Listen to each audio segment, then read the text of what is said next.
A little background information about me. I'm a first-generation high school and college graduate. My mother died in a car accident when I was 15, and to me finishing school and moving on to pursuing a degree in college is what she would have wanted. I wrote a scholarship essay about what it meant to be an entrepreneur. I then was selected for a full ride to a college of my choice. This is when I joined Juniata College from 2002 to 2006. I made so many friends and had so many fond experiences in those 4 years that it is truly something I would never forget. I was into music and theater and participated in jazz band as a saxophone player. I played the saxophone since 2nd grade, and I was very much into becoming the next Johnny Coltrane. Yeah. Anyways, the night of the incident was mid-January of 2005. The theater show that I was involved with got out late that evening. I ran sound for the stage and had late night shows. That night I was wearing all black.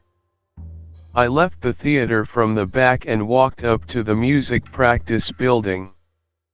It was an old converted house that was typically open late to accommodate students that needed to practice. So I arrived and it was still open. That night I was practicing the tenor saxophone solo to Buddy Rich's Channel 1 suite. The time went by and the lights were motion detection, so it went dark. I got up so that the sensor could turn the lights back on.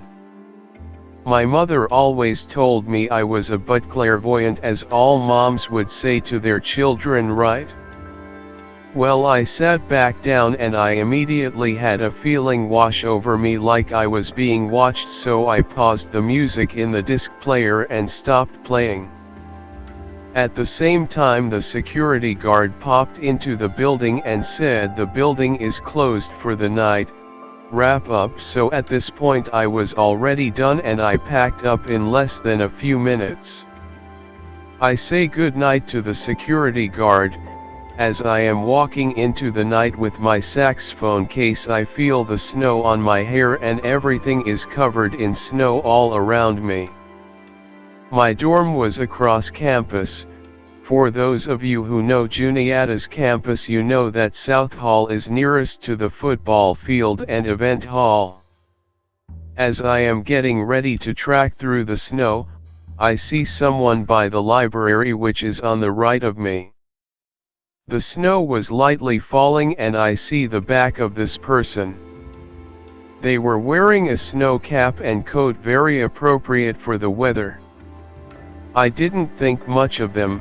You see students walking around campus all the time, so I kept walking towards my dorm. As this person got to one of the street light fixtures by the library, they turned around and said, "Mo, it wasn't me, I promise." Then I said, "Haha, what do you mean?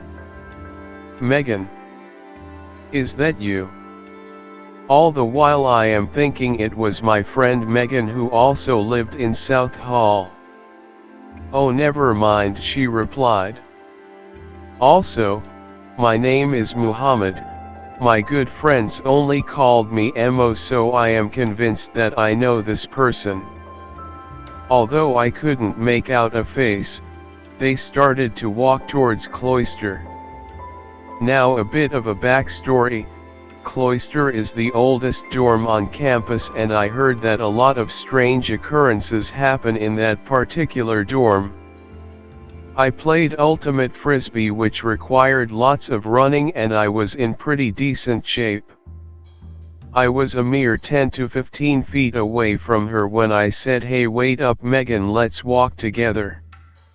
I did have a slight crush on her, so I wanted to spend some time getting to know her a bit.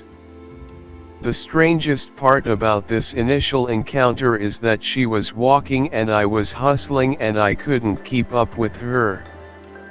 By the time I was nearly 3 feet away from her, she turned to look at me as she passed through the archway, and I still couldn't make out a face.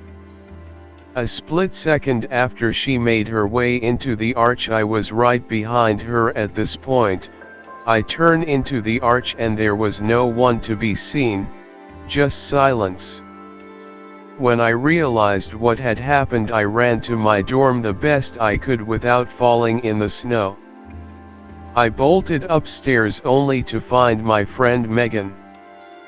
I grasped her by the shoulders and said, "Please tell me you were just outside f***ing with me."